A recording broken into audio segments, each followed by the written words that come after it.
Casting with Ceri Jones.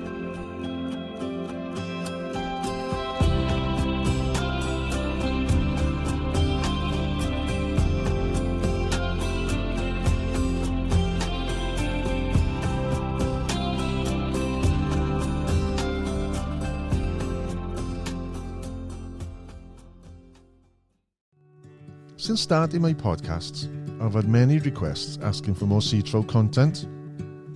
So this week, I meet up with one of the biggest names in the sea trout world at his home in Machynlleth, and a stone's throw away from the River Dyfi. I first met up with him in the 80s, where we shared a boat on Llynbrennig, and later when we both fished at the Home International at Bilbridge. He stopped fishing the competition scene in the 90s to concentrate on the rivers and his love of sea trout. He talks about the Dyfi, the Towie, the Rydal, as well as Kola and Argentina, where he has fished for the last 20 years. He is a mine of information and shares some of his knowledge with us. Sea trout's behaviour, tactics, as well as stories of some impressive catches from over the years. I hope you enjoy listening as much as I did making this podcast. So welcome to my chat with Illtyd Griffiths. Hi Illtyd, it's good to be here, and I gotta say you live in an idyllic spot. Have you always lived here? I've lived in the Aberystwyth area for the last 45 years, but I was actually brought up in a house 3 miles from here, so I'm basically back to where I started. I went to primary school in a place called Taliesin, which is 5 miles from here, and it's closed now, unfortunately, because a lot of these village schools, the school in Talabont, which is another 2 miles away, is obviously bigger now because it's taken the children from Taliesin as well. But when I was there, it was a thriving little school. I didn't realise it was a place called. I thought it was just a name from the Mabinogion, isn't it? Yeah. The Beirdd Taliesin, or the grave of Taliesin, is on top of the hill there. Is it? It is, yeah. Some history here then. Behind the village, yeah. So when did you actually cast the line first in the Dyfi? When you were a small boy, I guess? No, I when I was a small boy, I mean, in those days, the Dyfi has always been quite a strictly run fishery, really.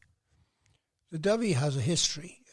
It was given by Lord Londonderry to the people of Machynlleth to be run in a certain manner as an association back in 1929, to be called the new Dyfi fishery then. Oh, right. Not so new now, of course. And some of the rules, I mean, it is, I think, the only river in Wales that does not allow fishing on Sundays. Is it? Because that was in the original ruling. That was in Scotland years ago as well. It is still in Scotland, yes. Yeah, all right. But in Scotland, they're allowed to fish for trout on Sundays, whereas in Wales, they're not allowed to fish. You're not allowed to fish for salmon or sea trout in Scotland on Sundays. Yeah. On the Dyfi, you're just not allowed to fish on a Sunday. It is one of the rules of the Dyfi fishery. And I started fishing the Dyfi probably in the 70s, when I came back to work in Aberystwyth. At that time, there was a very long waiting list to get a rod on the Dyfi. It's limited numbers and only adults, Children are not able to fish the Dyfi per se. Yeah. And in an odd way, the good rules, or the strong rules of 50 or so local members, 50 or so outside members, that's your membership, to have full rods on the Dyfi. There are 4-day rods for local people, which means they can fish Monday, Tuesday, Thursdays and Saturdays. But for the vast majority, they can get a weekly ticket. Again, Monday, Tuesday, Thursday, Saturdays. It's only the members that can fish on Wednesdays and Fridays. Right. Youngsters under 16 were not allowed to fish on the Dyfi. And of course, I started my fishing streams around here with a worm when I was 4 or 5 years of age. Right. In those days, all these streams were full of trout. They weren't big trout, but of course, to a boy of 5, they were big trout. Yeah. And I fished a lot of the streams from Talabont right over to the Melindur, which is about 400 yards from my house here. And in those days, these streams were absolutely full of fish. And of course, a half-pound fish was a big one. A 3/4-pound fish was huge, but great fun. Yeah. And of course, on a good day, you'll catch a lot of fish. Well, within your flight iron fishing room, which I can see casefish and mounts hanging up on the walls, both sea trout and salmon, with a very busy flight iron desk. And both windows overlooking, what's that? Is that the Dyfi? Yes, the Dyfi estuary, yeah. The estuary, yeah. That's where they net. There are 3 nets on the Dyfi, seine nets, no coracles here, seine nets, but one is taken by the Dyfi fishery themselves, which they don't use. They pay for it. One is taken by a guy who's a lecturer at the university who hasn't fished the last 2 years. So one net has been operating this year. A net that... Are they limited to how many they take? No, not as such. They're limited on size, but then that, to a certain extent, is mitigated by the size of the net. In other words, fish under 2 pounds should and do go through the net. Fish over 2 pounds tend to get trapped in the net. It was interesting. I mean, I've always, having fished a lot for sea trout in my life, I've always thought of salmon going down and sea trout going up. You know, when you hook a sea trout, it usually dances around on the surface. Yeah. A lot more than salmon tend to do. And salmon tend to, especially big salmon, go down. But I was watching them netting this year. And I know Jake very well, the lad who's doing it now. His grandfather was a big netsman here for many, many years, Harold Lewis. And Jake was there, and they were bringing in the net, and there was a nice sea trout in there, maybe, I don't know, 10, 12 pounds. And I thought, well, that fish had it. But actually, it got out underneath. And I was a bit surprised, you know what I mean? The net was just closing, coming in, and you could see the fish quite clearly going back and forth, and suddenly it got out underneath. Of course, the bottom of the river is not even, and even though the net is weighted down, there are still gaps underneath. And I was quite surprised that the fish went. I guess there's an art to it as well, isn't it? Oh, absolutely. I mean, they know, I mean, from the wind, they want low water. Because in low water, the fish come up the estuary and they go back down. Because they may not, the water in the river may be too warm, it's low, it's sort of got algae in it, you know what I mean? It's probably doesn't taste right. So they go back with the tide, go back again. And of course, for that reason, the nets get more than one shot at them. Right. They don't like floods because a lot of fish, as you know, run certainly at the back end of a flood. You know when the water's starting to clear. Yeah. Again, I don't think they like the really dirty stuff. You know, summer floods tend to be very dirty because the water's been low for quite a while. Suddenly will lift. But at the back end they run, and of course that doesn't suit the nets. And big tides don't suit them. Because again, the drag on the net is such that you've got to be a strong man to hold it. You know what I mean? Because and again, you get a lot of old trees and all sorts of things coming in hard with the tide. So they want small tides and low tides.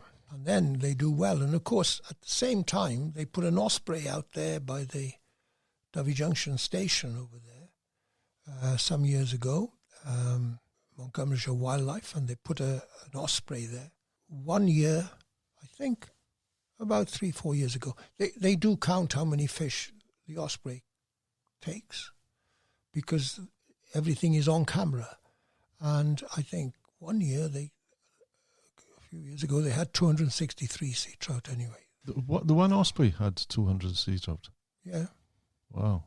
The average weight of the sea trout in the Dyfi, by the way, is around 3 pounds, just over 3 pounds. It's very similar to the Towie. We do get a run of smaller fish, first returners, suin.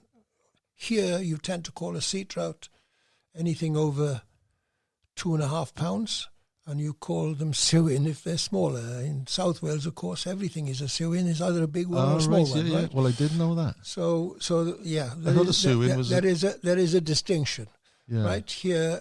That if you say I caught some suin, you generally speaking Smaller say ones. they're smaller ones. Yeah. And you do get a good run of suin in the summer.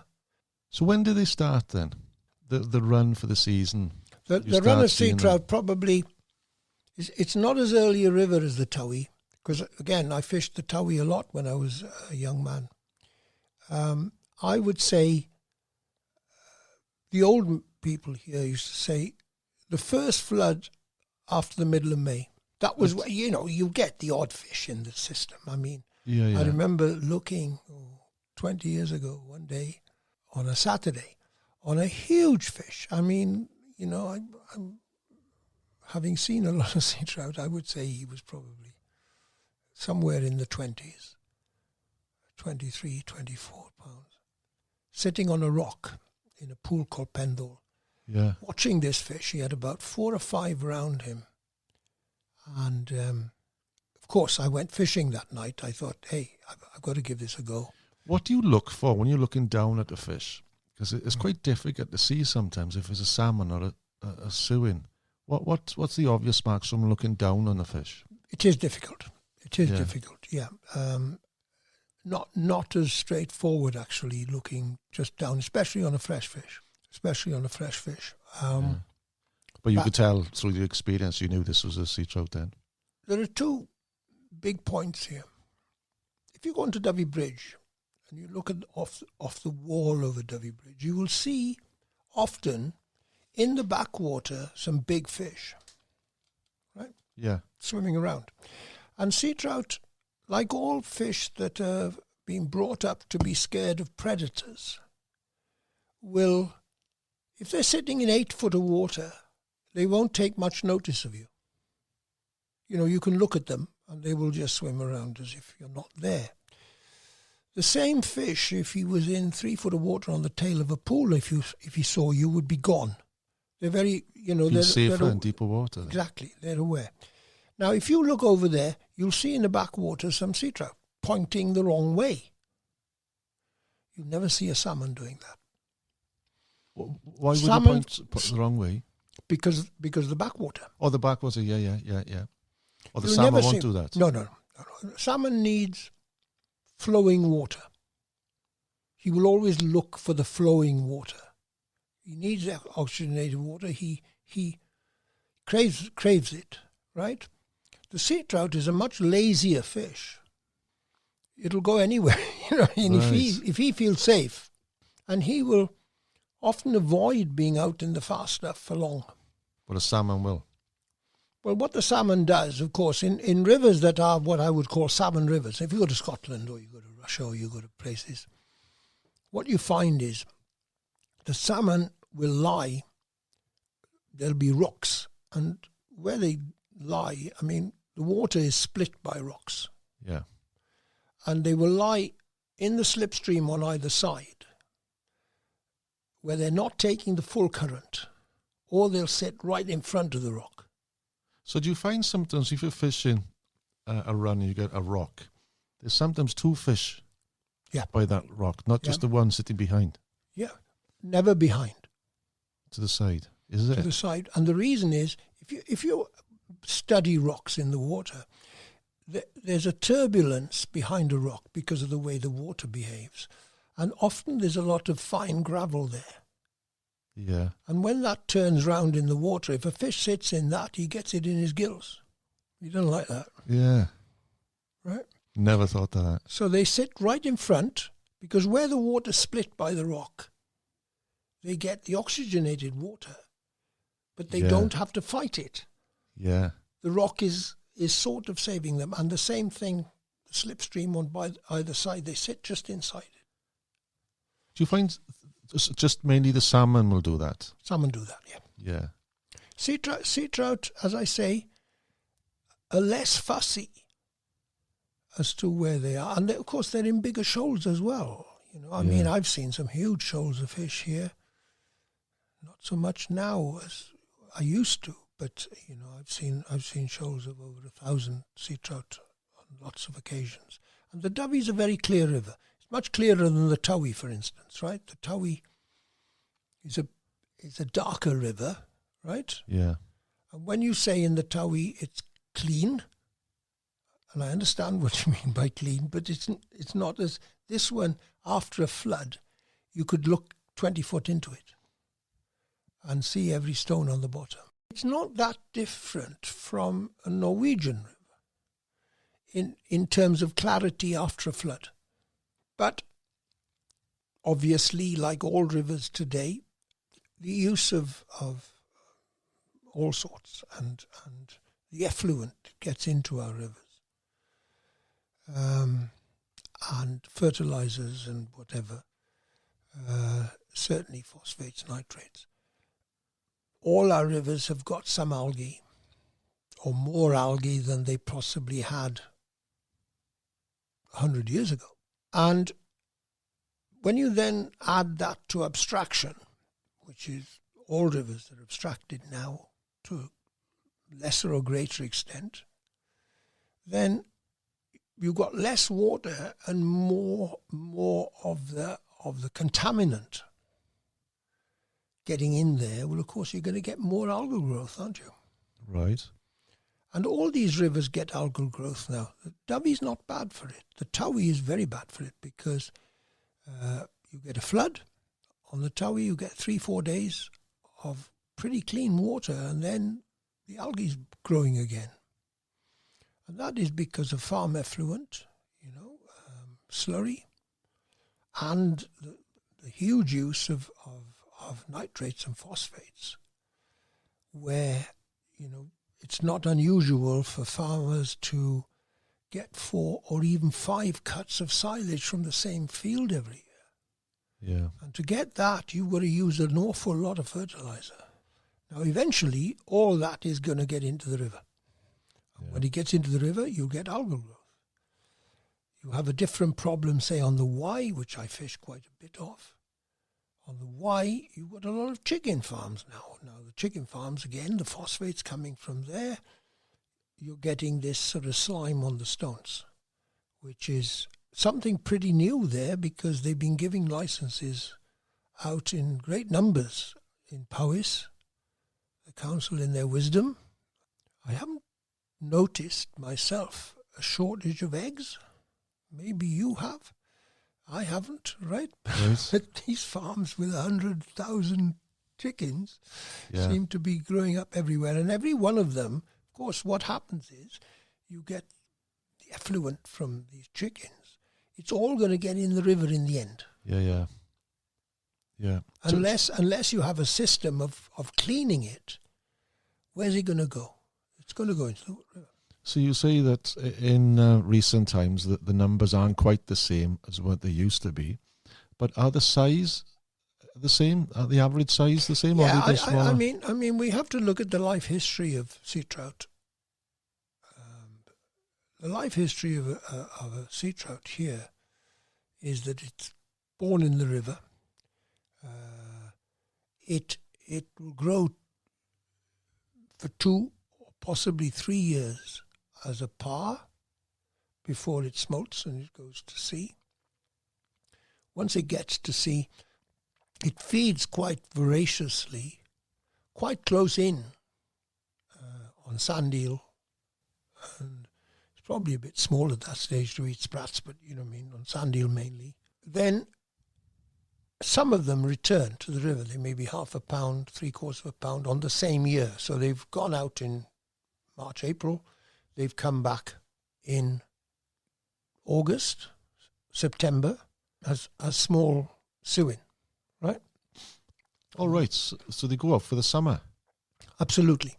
Right. They don't go out through the winter and then come back. Absolutely. And even though some of them could spawn a bit, they're not really counted as great spawners, right? Now, when they go back to sea, it all depends then what happens. They travel further. Now, we are told from that Celtic sea trout project that a lot of the Dyfi fish go into Morecambe Bay. Maybe that's not the kind of news we should be spreading around for obvious reasons. And what they do, they eat mainly sprat, sand eel, and they're glut feeders. So when a sea trout, when they feed, they feed as a gang or a shoal and corral the sprats, and then they dive into them, very similar to the way trout behave in reservoirs when they're on the fry at the end of the season. And go in there, they stun many of them, then they feed. Now, when they've eaten as much as they possibly can, they go and lie on the bottom. They're sated, you know, they can't eat anymore. And their digestive juices, of course, will slowly work through that meal. And when they work through that meal and they're hungry again, because of the way the digestive juices work, they're all going to be hungry at the same time. So they get at it again, right? Oh. So, of course, you get this huge growth rate. You know, very, very fast when you really look at body weight. You know, I mean, we're humans. You know, if you doubled your body weight, you'd have to eat an awful lot. These fish, they go from 4 or 5 inches to weighing 3 ounces, to weighing in a year at sea, or coming back and then going out to sea for a year, for less than a year, they're going to go to 3 pounds, 2.5, 3 pounds, which is a huge weight growth. They're now 18, 20 inches, maybe 21 inches, right? From 4 inches. And this has all happened really in basically a year of their life. So they have to feed very, very, very well. Now, happens to be that Cardigan Bay and the bays north of here, of the west coast, have actually got great feeding,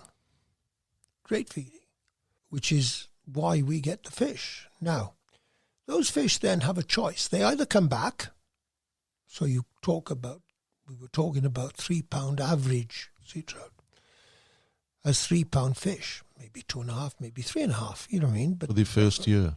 Or, and of course those fish that come back, they're gonna then fast until they spawn. They don't feed in the river per se, in Welsh rivers. I have gutted lots of these sea trout. The adult sea trout, I've never found anything in them. The suin I have, right? But in other parts of the country, in England, some of the rivers up the Borderesque and things, they do find some food inside the adult fish. I don't understand why that is, but certainly the ones we get here, I've never found any food. It's an interesting sort of life cycle because they fast for 6 months until November, which they spawn quite early, end of October into early November, and then if we get a good flood, they go back to sea. You rarely catch a sea trout kelt early in the season. You catch salmon kelts. Yeah. But the sea trout seem to get away quite quickly. Now, some of that progeny will have not come back as 3 pound fish. They've stayed out there. It's a choice they have, I suppose, because they're not sexually mature until they come into the river, you know what I mean? Come into the estuary anyway. That triggers them. That triggers all sorts. So they can stay out. Now, you'll get these fish, and you'll get the odd one, which is a fish. I mean, I've caught lots of them over the years, maybe fish of 7, 8, 9 pounds. And if you actually take scale readings, you find they've only actually come back as a sew-in. And this is the first time they've come back after that. So in other words, they've stayed 2 years at sea. Yeah, I was going to say, yeah. And if you stay 2 years at sea, you imagine the growth rate then. Yeah. Compared to the fish that comes up at 3 pounds, fast for 6 months, goes back to sea, probably takes 2-3 months to get back to his original weight, puts on a bit more, comes back again, 4 pounds. So many of the really big fish have missed somewhere a year, maybe 2 years of going back to the river. Do you understand me? They've stayed out at sea, and then you'll get these really big fish. So these really big fish, like the double figure fish and the high teens, they could have stayed there for 3 years maybe. Yeah. They could have been out there a couple of years, yeah. It's not necessarily they've come in and gone back out every year. No. I think the ones that come in and go out every year never get to that size. Right. Because I think there's an age to them, you know, they get old. Yeah. And the guys who used to run hatcheries, of course, they've all closed all the hatcheries in Wales now, would always tell you the best eggs came from 3 pound fish. And why would that be, do you think? Well, as they get older, like anything else, of the eggs is not as good. Yeah. It's not as good. More eggs, yes. More eggs. Yeah, the younger fish, yeah. But the younger fish would have the better eggs. So these fish, I notice on the walls, you know, you've got a sea trout there, 1810, was it? 1810, yeah. And that's sad, really, because I would never have kept it. Right?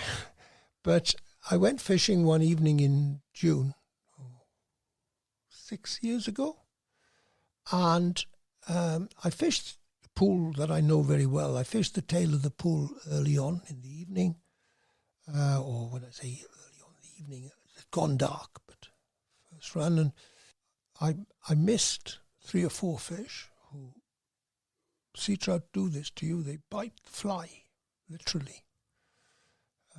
It's not a take. You know, I always liken it to a sheepdog who doesn't like postman, right? And he sees the postman's leg coming out of the van and he nips it and then he's gone. The same sheepdog, if you give him a bone, he doesn't take it like that at all. He just takes it quite nicely and walks away with it.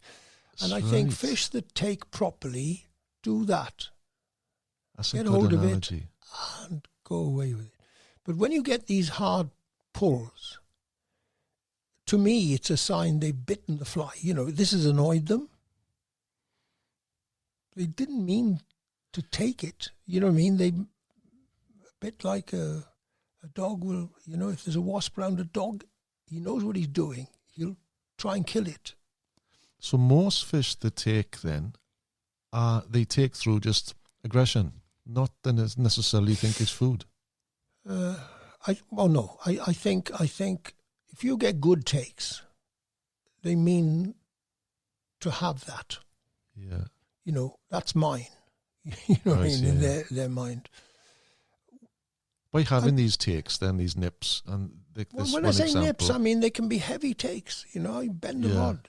So would you change tactics then, or just think, right, one of these are going to stick if I carry on? No. I would tend to change.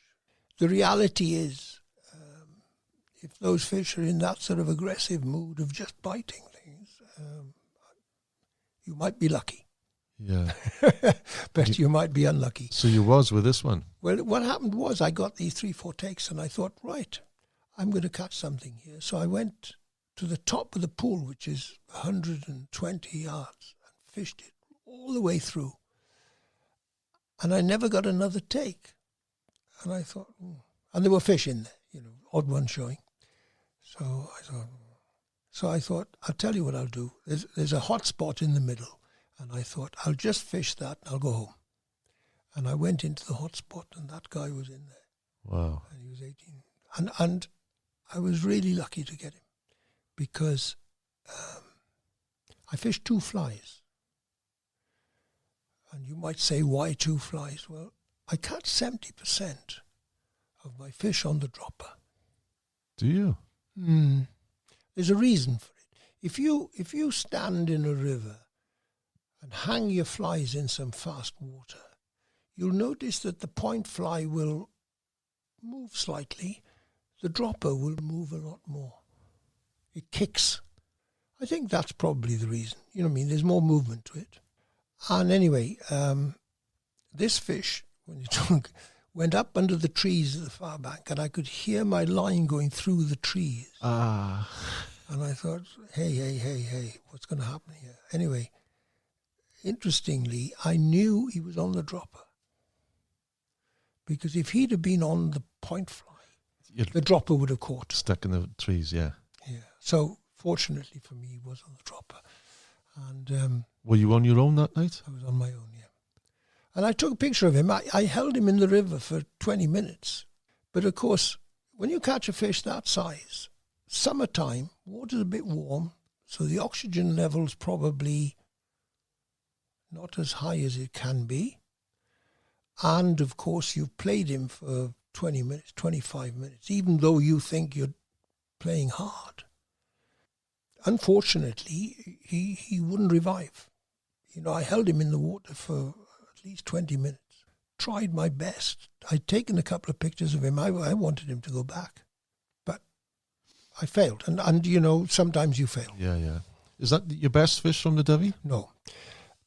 Many years ago, again, I was I went fishing one evening in what was then water, what I would call betwixt and between, a bit high for night and a bit low for day. There's an in-between water level. And I went fishing, day fishing, and it was back end of July, and went day fishing, and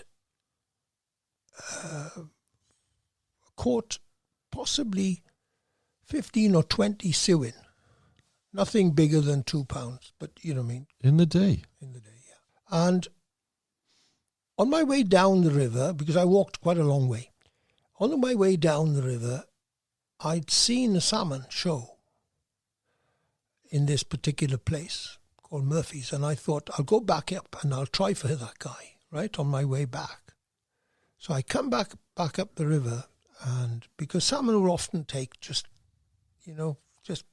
before the half light, Yeah. And I knew where he was. So I walked back up, and there was a chap sitting on the pool, and he was a man called Lord Golding.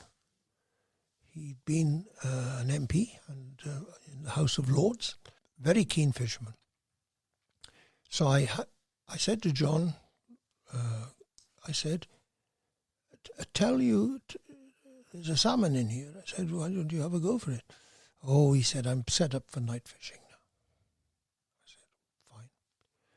So I had a chat with him, and I walked back up, and I thought I'll fish the pool above. And I went in there, and the same sort of scenario, I've lost a couple of fish, boom, in the fast water in the tail. And I thought, I'm going to sort one of these out. So I put a big tandem on, and I went in much higher up, and I hooked this fish, and it was just, I know it back end of July, it was about 10:30. And this fish, actually one of only 2 in my life, sea trout, took me out of the pool.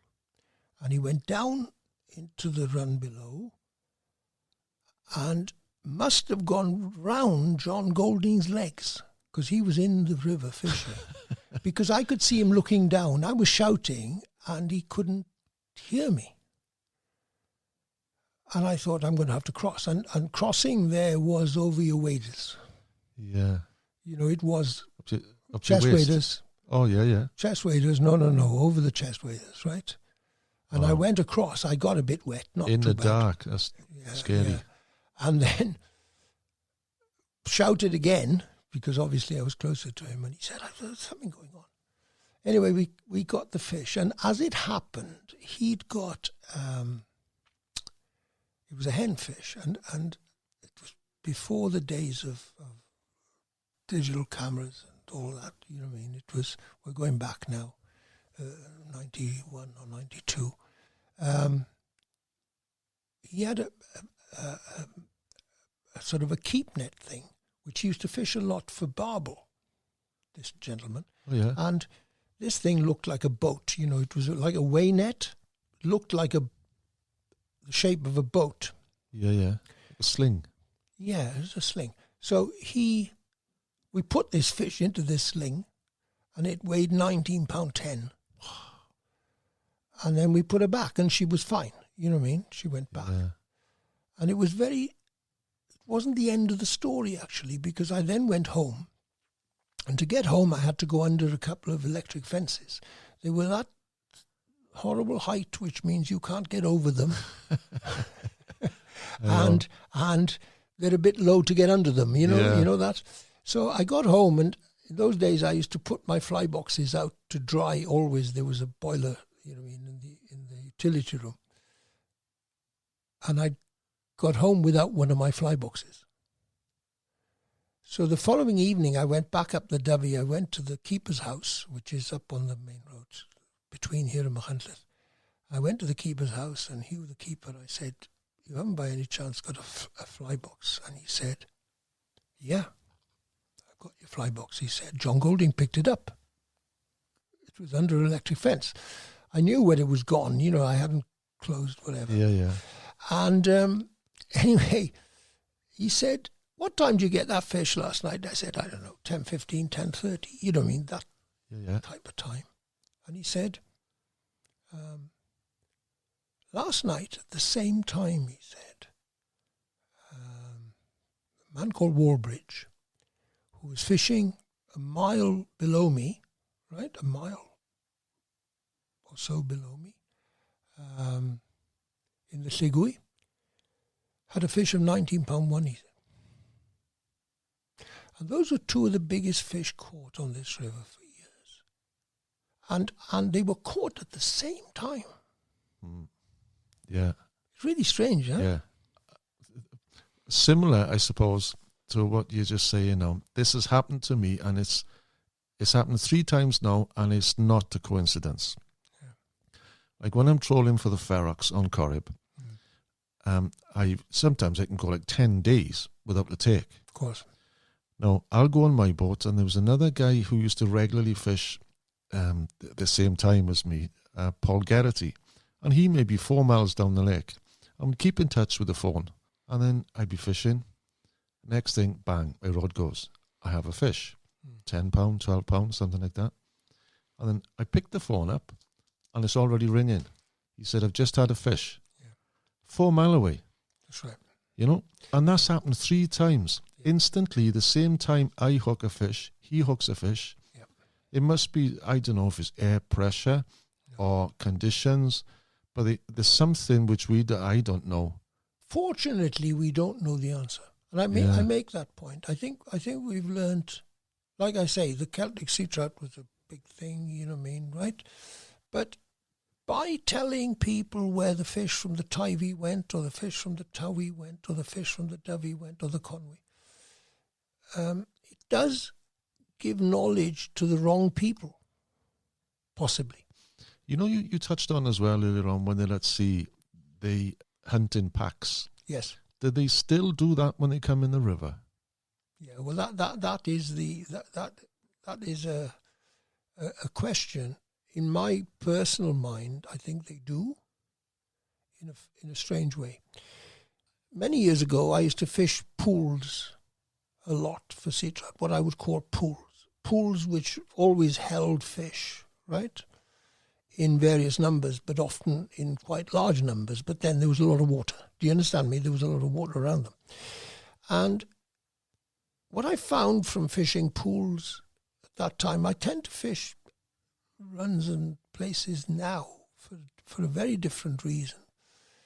In a pool like that, you could fish that pool for 2 hours. Now, if the water is 8 foot deep in there, you're not going to disturb them with the fly line. It's not going to bother them. They will still be there, you know what I mean? They're not going to scoot off, you know.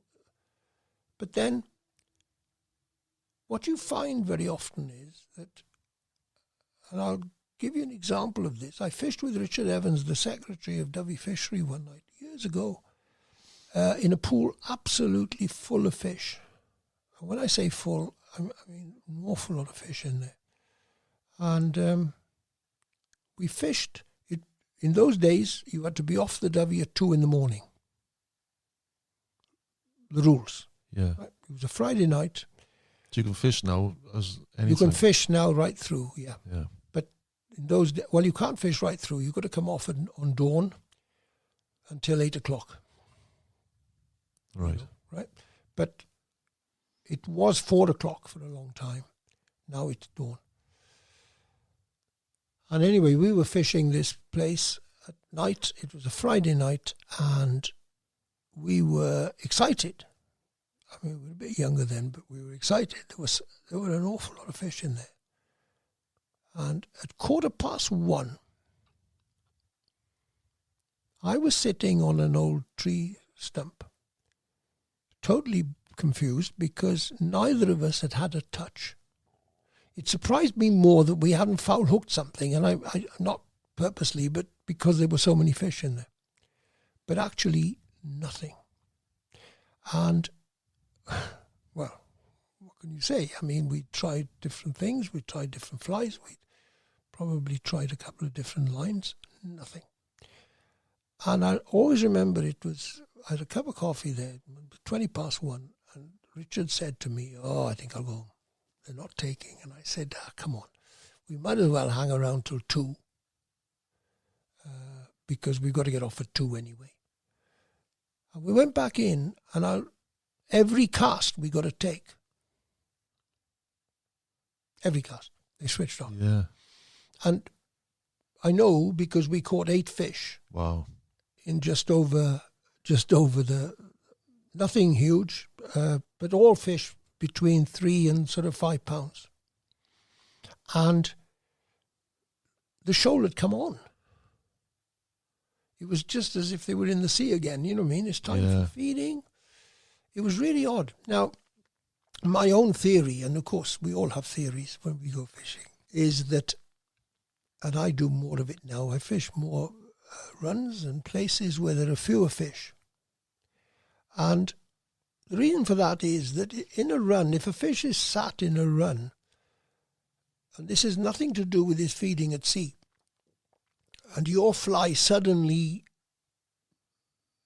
basically slaps him in the face, suddenly, he's far more likely to react. So forget about whether he's taking or not, you know what I mean? He's likely to react.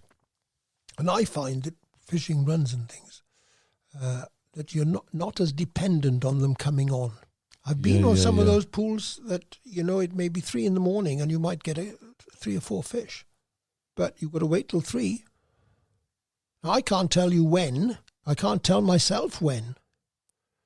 The following night, somebody goes on dusk and he gets 2 or 3 fish, and then, because they rarely stay on all night. I mean, I'll be honest, it doesn't matter how many fish are in there. You've got your period. It's like a window, is it? It's a window, right? Whereas if you fish runs and things, it doesn't matter whether it's 1 a.m. or 3 a.m. If you put that fly there, right across his nose, he's very likely to have a dart at it. Do you find it is just one window every night, or sometimes they'll have a space then? Yeah, no, sometimes there are 2 windows. I still believe that half an hour into dawn is probably the best time. Yeah, if you really break it down, over the years I've probably had more success. Do you find that the big fish are not with the smaller fish? No, they're always sat on their own. There are a couple of pools on the Dyfi. There's a pool here which is quite close to the road, but you've got to cross the railway, called the Rhywlas. And the tail of what they call the tail of the middle rulers is a place where they like sitting. And you often go down through the trees and you have a look at them there and you'll see, I don't know, maybe 50, maybe 100 fish, right? Really? There. Yeah. And, different sizes. Now, the bigger Yeah. ones to the front, and they're quite aggressive fish. And I'll explain why in a moment, because I've watched them for hours. I'm a fisherman. I'm like you. You Yeah. Fish behavior is something that you Absolutely. enjoy watching. And they're there and they're quite happy. But if you see a big guy, he's usually 50 yards above them on his own. Now, they're not the most sociable fish, even though they sit together. Because, interestingly, that shoal there, because the train goes by, when the train goes by, there's a lot of vibration, they scatter. They literally scatter. You can look, and they're just stones. They've gone. There's a deep hole below them, right? Some have gone up. Many have gone down. And you wait about 5 minutes, and they start coming back. Now, sometimes the wrong fish has gone to this lie, right? All right. And another fish will come up behind it, turn on its side and bite his tail. Because he wants his space back. And you see this quite often. It also, of course, opens that little window you have of using your brain here. So if a train comes through at night, what's the best time to be putting a fly in there? After the train's gone. Yes, when they're all coming back in. Because they're likely to be a little bit more aggressive. Because A, they've been annoyed. They don't know it's a train. Yeah. It's annoyed them. One of my best nights, actually, was just below, what's that castle by Llandeilo? The Whistle Pool. Yeah, I know the Whistle Pool? Yeah, big pool. Big pool. Yeah. Was it called a Whistle Pool? I don't know if the train actually goes past there now. No. But at one time, there must have been. Yeah. And that was the best night I've ever had. Yeah. And but there was a chap I met years ago, and I fished a Rydal, Malcolm Edwards. I knew Malcolm very well, yeah. Yeah, passed away, a while now, wasn't he? Yeah. It was like you could listen and talk to him for hours, and he summed up the romance of sea trout fishing. And I was with him in the car one day, and then he said, see that car there now? And I said, yeah. He said, oh, that guy thinks that's where I had my fish last night. And what he used to do, he used to park his car somewhere for everyone to see, because he was a successful angler, and people would suss out where his car was. But Malcolm would park his car there, walk a mile up the river, and across the other side even, just to put a decoy out, That's right. I fished a lot with him, actually, because I fished the Rydal. Lovely water. Many years, because yeah. I lived on the Rydal, you see, before I lived here. Right. And I fished a lot with Malcolm. And it was very interesting, because we all have our own technique, let's call it. Malcolm's technique was different from most people in the fact that he moved the fly quite fast. He fished basically only one line, which was what I would call a very slow sinker. Yeah. I can't remember. Not the Cortland Blue. No. Faster than that. No. Oh. Like a neutral density. Well, it was before those lines. All right. I can see it now. It was a grey line, but they don't make them now. You know what I mean? But it basically just about went Subsurface. subsurface. Oh. So he fished his flies. He fished Waddingtons. He gave me two of his top. That's right. A blue and silver and an orange and gold. That's right. Those were his flies. So he didn't have a menu. Yeah. There's a restaurant down the road here that only does beef or lamb. Understand? And that's what you're having. That's what you're having, whether you like it or not. And it's a very famous restaurant, actually. But you see my point. I mean, his view was, you this is what you're going to have. He proved it worked.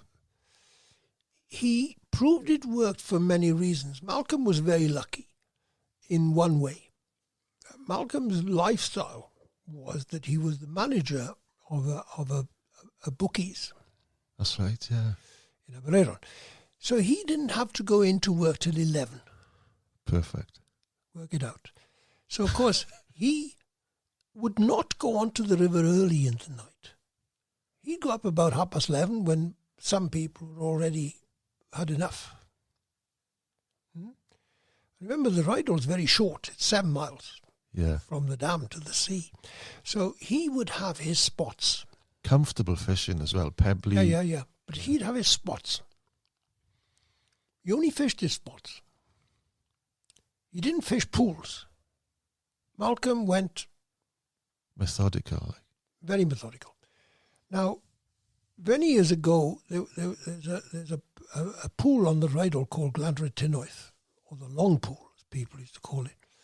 And because of some people, some of the young lads, I think, from Aberystwyth angling had been a bit naughty and caught fish in their ponds early one morning, they closed it to the club, the owner.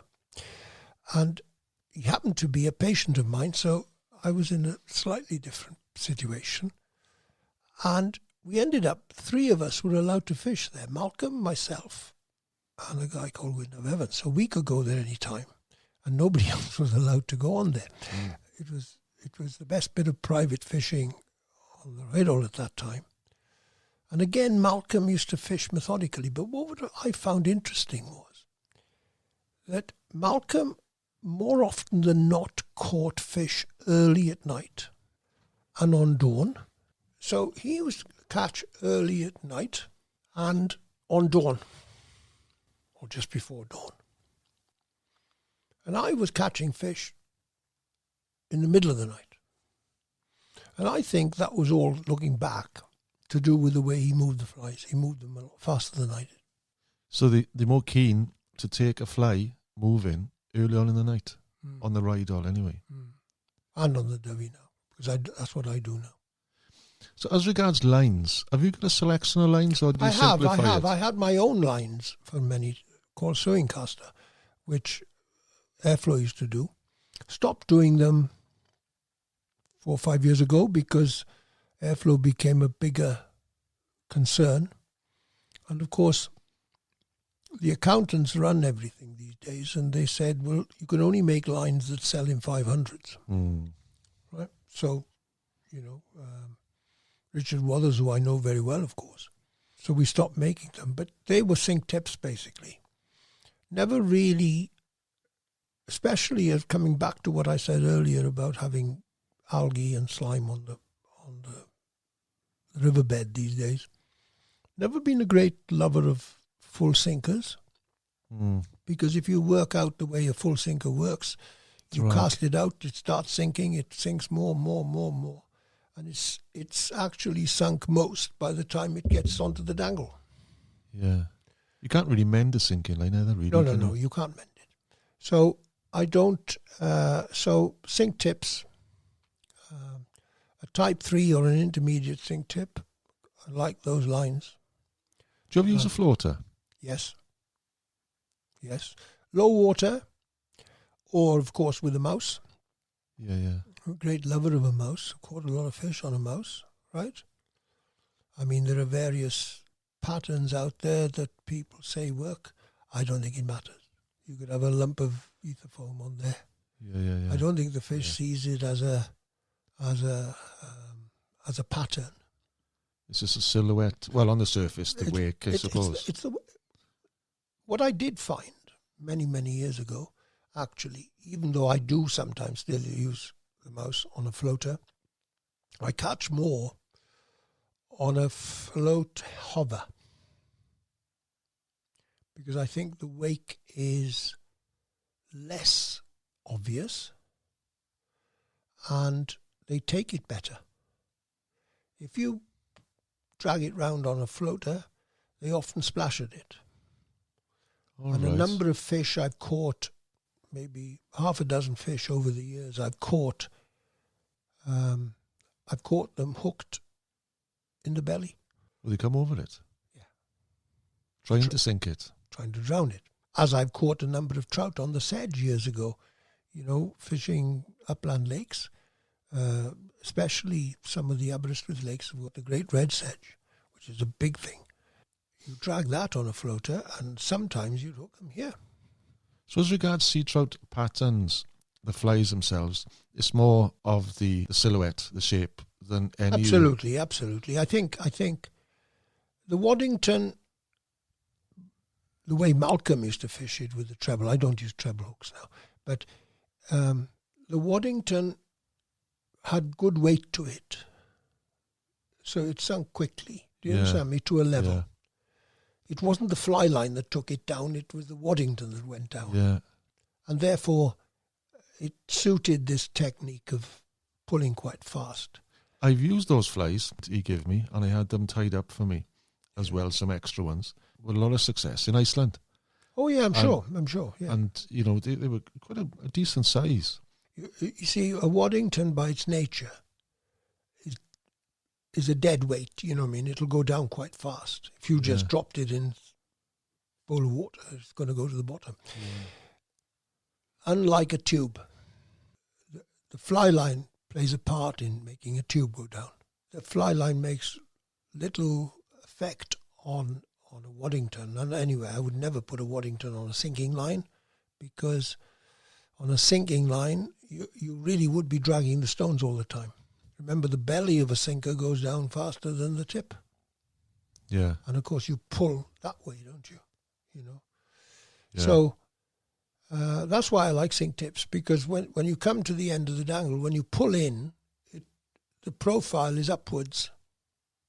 Whereas with a sinker, the profile is downward. So, and of course, none of our rivers are that clean anymore. You get maybe 3 days after a flood when stones are really clean. But you don't get that for long. Do you ever get a salmon take in the night? Yes. 9 I've caught. Interestingly, on the Towie, I caught 3 in a week during that drought of 76. Night fishing, 3 in the morning, 2 9-pounders and a 14-pounder. Wow. Yeah. That's not a bad evening's fishing, is it? No. But during the week, you said? During a week, yeah. But what it was, they were holding back, you know what I mean, in the bit of fast water they could find during the drought. You were saying you catch the sea trouts during the day as well. Now, is it a preferred method to fish the night? Because everyone automatically thinks sea trout fishing at night. No. I mean, on the Dyfi here, if you ask me, if I get the conditions, I mean, in the day you need the conditions. There's no point going out there if the water's dead low and the sun is shining. But if you get what I would call, I mean, if you take on the gauge 900 centimeters is your summer low, right? Yeah. To fish in the day, technically you need about 1,200. Anything between 12 and 1,600, right? Which is not a flood, it's heavier water. When you get this water is often after there's been a flood. Do you understand me? And it'll hold there for maybe 2 days, in that range. The hint of colour, like 2, 3, no, maybe, but they'll take it in clear water as well. And under those conditions, you will catch. Well, I will catch more fish per hour's effort by far, if that makes sense, right? Yeah. I've had days when I've caught, half a dozen fish in a morning. Proper fish now. 4, 5, 6, 7 pound, you know what I mean? Doing that. Whereas at night, it's a good night these days to get 4 or 5 fish. And most of my experience, I haven't done a great deal the last few years, but I used to fish the Neath quite a lot. Yeah. And I would get more blanks than I would with fish. Yeah. And luckily, I had friends who would give me the nod and say, right, this fish here, and that made a massive difference. Otherwise, you're fishing 4 or 5 nights and nothing. Yeah. Well, absolutely. I mean, people are on the river, whatever. What I would say to you, I mean, just to give you an example, this year, of all years, and it was a strange year because we had drought during that lockdown. The end of the lockdown, the water on the river here was too low. It was the water temperature. I took it one night. It was 70 degrees, which is too high for sea trout. They don't take at 70 degrees. They take it up to 65. Right. Salmon will take at 70 as long as your flies are small enough, right? But sea trout won't. And the window again for sea trout is much narrower than salmon. You know what I mean, with the fly. 52 degrees to 65 degrees is your best chance of catching fish. And when you look at this year, I took a guy out in the sun one afternoon. I've always in the past given a day's guiding to one of the charities, you know, and we're not one, but 3 or 4 days a year. And I took a chap out this year who's a consultant, a medic from Manchester. Nice man. And sadly, the weather forecast, as is often in West Wales, was not very accurate. It was supposed to be a bit cloudy. It wasn't cloudy at all. We had bright sun, nice water. And the poor man fished. And I say the poor man because under those conditions, I wouldn't have been fishing through the day. Do you understand me? But of course, this was his day. And he wanted to fish in the day because his family were on holiday at the time up in North Wales. So, you know, they'd come from Manchester to North Wales. So anyway, we stuck at it. And sometime in the afternoon, he got a fish of 2.5 pounds. And he was over the moon that he got a fish, you know, because I'd sort of by this stage convinced him he wasn't going to catch anything. Yeah. Anyway, he got a fish about 2.5 pounds, which I was pleased about, of course, because he went home at about 5:30. I came home here for a meal, and I thought, that water looks good. I'm going to have an hour on the evening. And I went into a place I know quite well, which strangely not many people fish, but there we are. That's the way the world goes round. Was he still with you then? No. He'd finished because he wanted to get back. So I went out myself. And in an hour, I hooked 6 sea trout. I put one back about 9 pounds. I caught one 3.5, 4.5, and another one about 4. And then a couple of them kicked off. They were alive, right? They were in there, you know. Yeah. And on, you know, yeah. on. But of course, if you'd have fished through there in the day, you wouldn't have had anything. Yeah. Not in that bright sun. Yeah. No way. I mean, they were. But that evening, I mean, it wasn't dark or anything. It was 8 o'clock, summer's evening. But once that sun goes down behind the hill. Under certain conditions then, would they, maybe the following night, moved up to the next pool? Oh, yes, could well do. Yeah. They move dusk and dawn. I learned this in Argentina. I fished Argentina, as you possibly know. Yeah, it's going to 20 years or so. 20 years ago, so yeah, right. What I found was, in low water, if you go into a pool, if you're the first guy into a pool in the morning, and of course they do take in the day there, right? First guy into the pool in the morning has got a really good chance if he fishes it well, right? If there's fish about, he might get one. The second guy, unlikely. Then the rest of the morning, if you can find some running water in low water, you chance, but you know, it's tough. If you go out in the evening, the first guy through the pool, in my mind, probably hasn't got a hope. The second guy has got a better chance because that's the time the new fish might come in. Yeah. Disturb what's in there.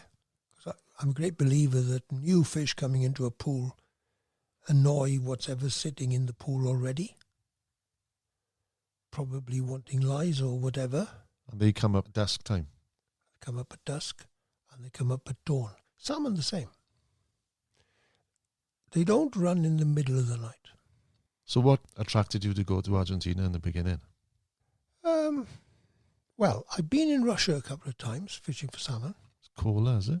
On the Kola, yeah. River Umba, which is now gone because the Russians have taken it over, whatever. I love that river because it was a river where your expectations were there, but it wasn't ridiculous. You know, when I hear of people catching 60 or 70 salmon a week somewhere, it's not something that my psyche will accept. On the Umba, in a good week, and I'm going back now to the 90s, I might get 20 salmon if I fished hard.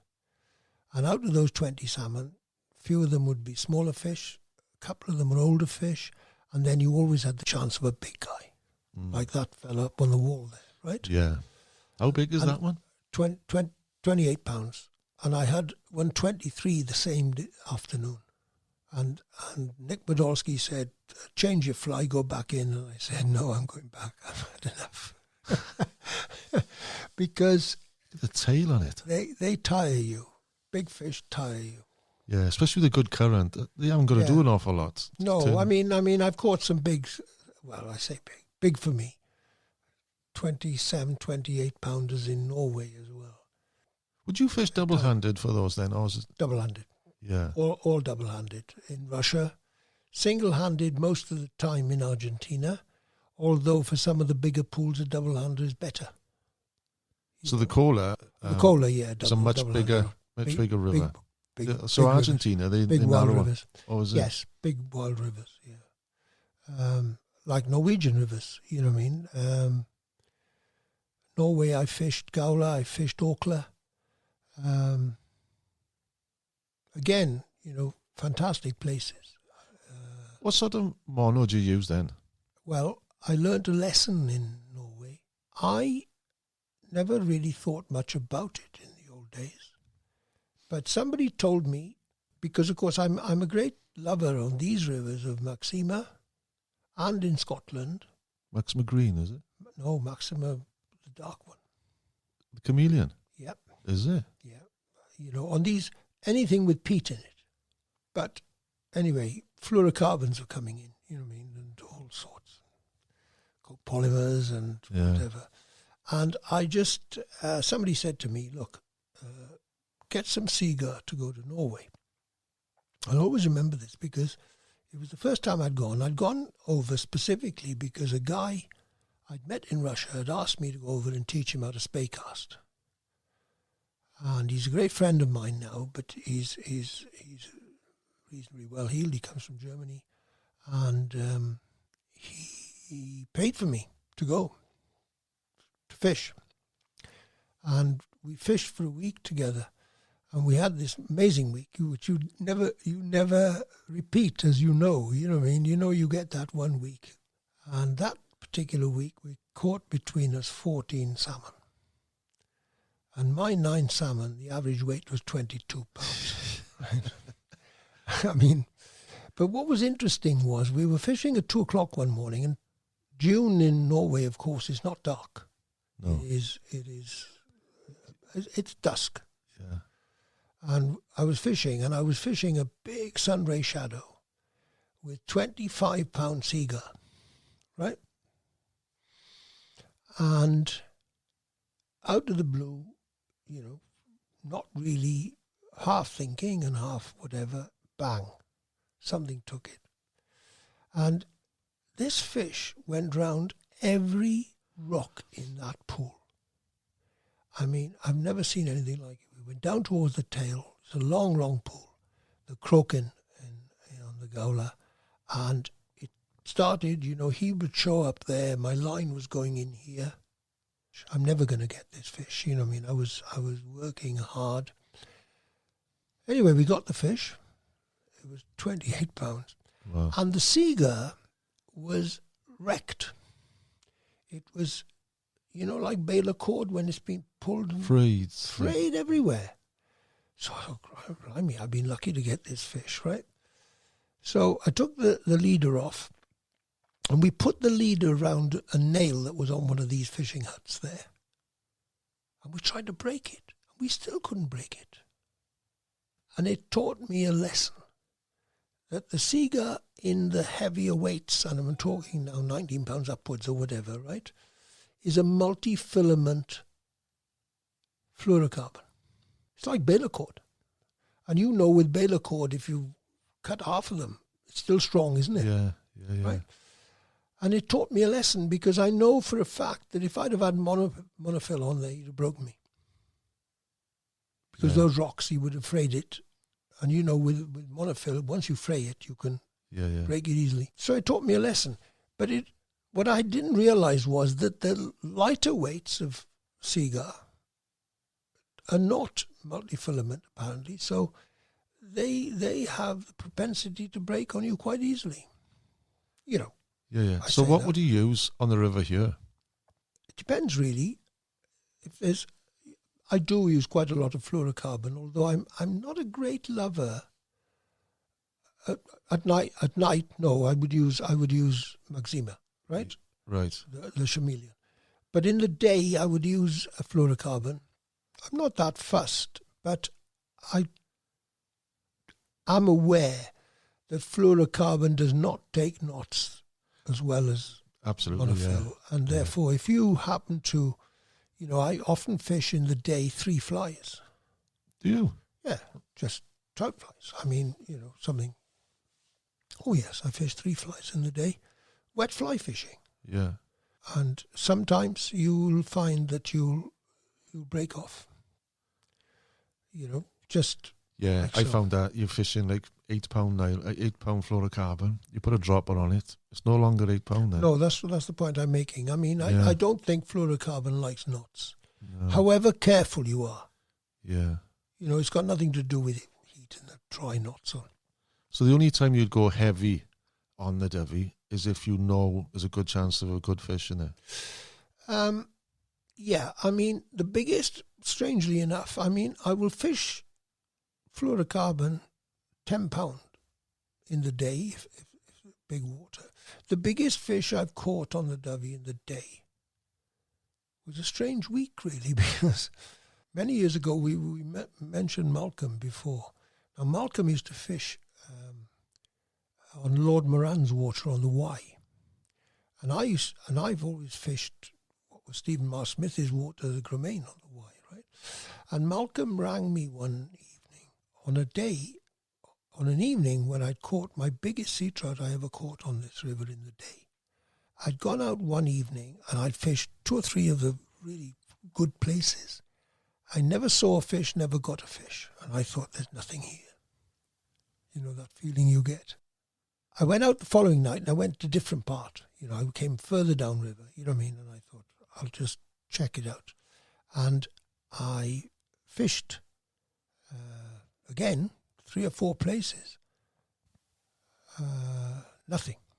And I came back up the river because the river was quite big. It was running at about 3 foot. And crossing places then become few and far between. You need to know where to go. Yeah. And I came back up river to cross.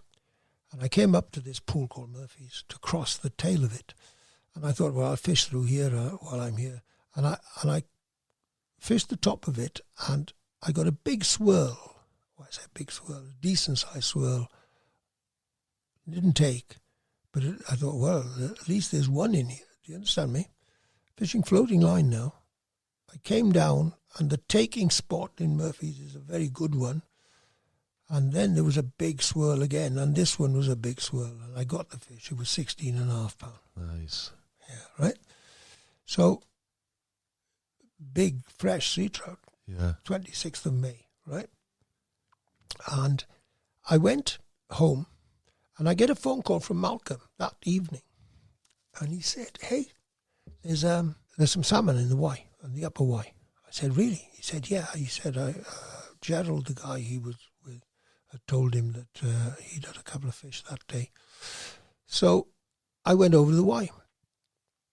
And it was a strange evening because I fished and fished again 2 or 3 places, which nothing.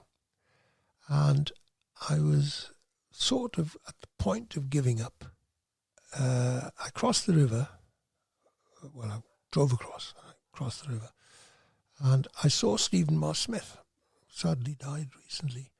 And Stephen said to me, he said, "How many have you had?" And I said, "Nothing." He said, "Really?" He said, "I had one and Louise had one." I said, "Oh, well done."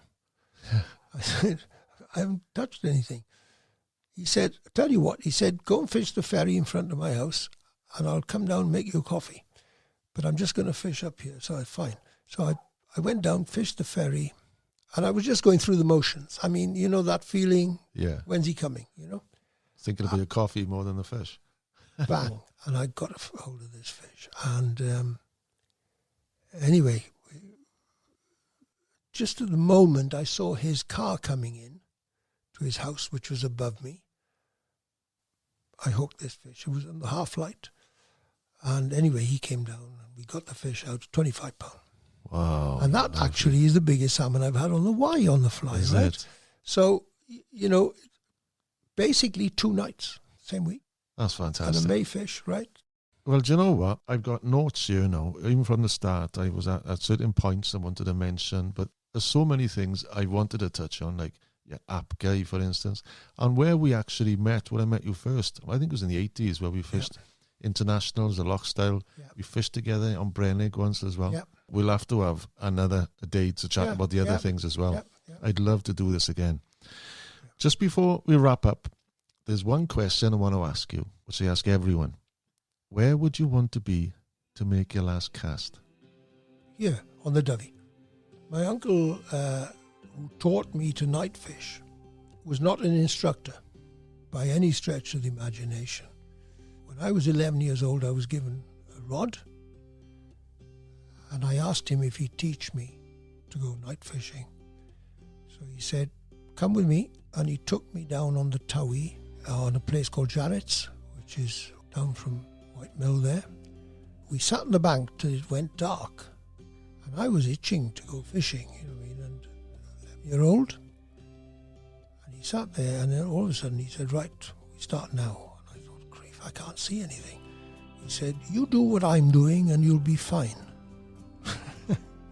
Which was my first lesson, which was, I didn't have a clue what he was doing actually. Anyway, slowly it dawned on me what I was supposed to do, and I fished very, very hard. I think the following summer, and I didn't catch anything until about September. And I caught a fish of 1 3/4 pounds one night, and I was over the moon. I mean, you know, this is your first fish. I don't think I was fishing very well. Old Jack was a great sea trout fisherman. Siwyn, he called him, of course, Siwyn Mawr, Siwyn Bach, you know what I mean? It was, he'd been secretary of the Carmarthen Anglers for a while, and he unfortunately suffered quite badly toward the end of his life from arthritis. For that reason, the farmer had allowed me, I mean, I used to still fish with him. I'd fish with him Fridays, Saturdays when I go down from here. We had great nights on the river. Anyway, this particular night, I took him out, and he was always keen, you know, even he was in his early 80s, and he was still very keen, you know. 2 o'clock in the morning, "Shall we go, Jack?" "No, we'll have one more go, you know, one more go, always one more go."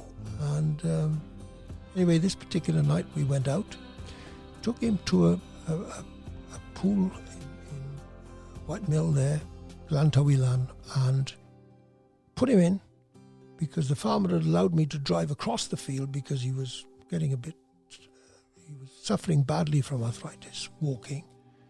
I took him down to the river, put him in a spot, went to the top of the pool, and before I'd sort of got going properly, I heard this splashing in the tail, so I walked back down, and he gets a sea trout of 6 pounds, or a Siwyn, as he would say. And I said, "Hey, that's a nice fish." I said,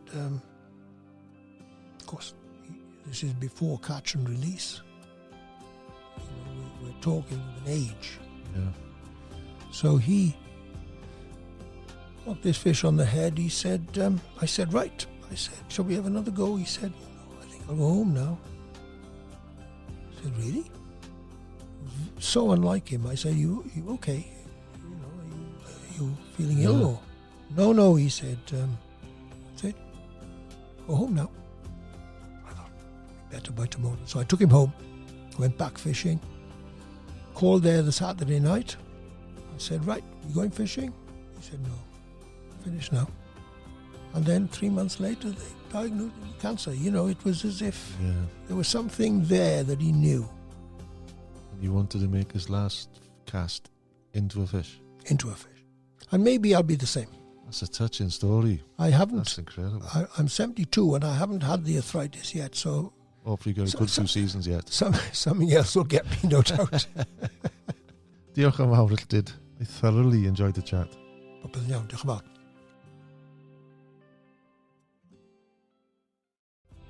If this is your first time tuning in, make sure you catch all future episodes by clicking subscribe via the links on my website, castingwithcerijones.com, or via iTunes or your favourite podcatcher. If you like what you've heard on this episode, feel free to drop me a line via my website. Tell me what you've enjoyed, ask a question, or better yet, tell me what you want to hear more of in the future. And if you're looking for additional tips, tackle reviews or venue information, or just want to see what's been hitting the back of my net lately, search up Casting with Ceri Jones on Facebook or follow me on Instagram. And if you still want more, I'm regularly uploading video content onto the Casting with Ceri Jones YouTube channel, so just check that out and subscribe over there too. Wherever you follow, subscribe, comment or message, I look forward to catching up soon for a good fishing chat. Well, I think that's all for now, so until next time, tight lines and don't strike too soon.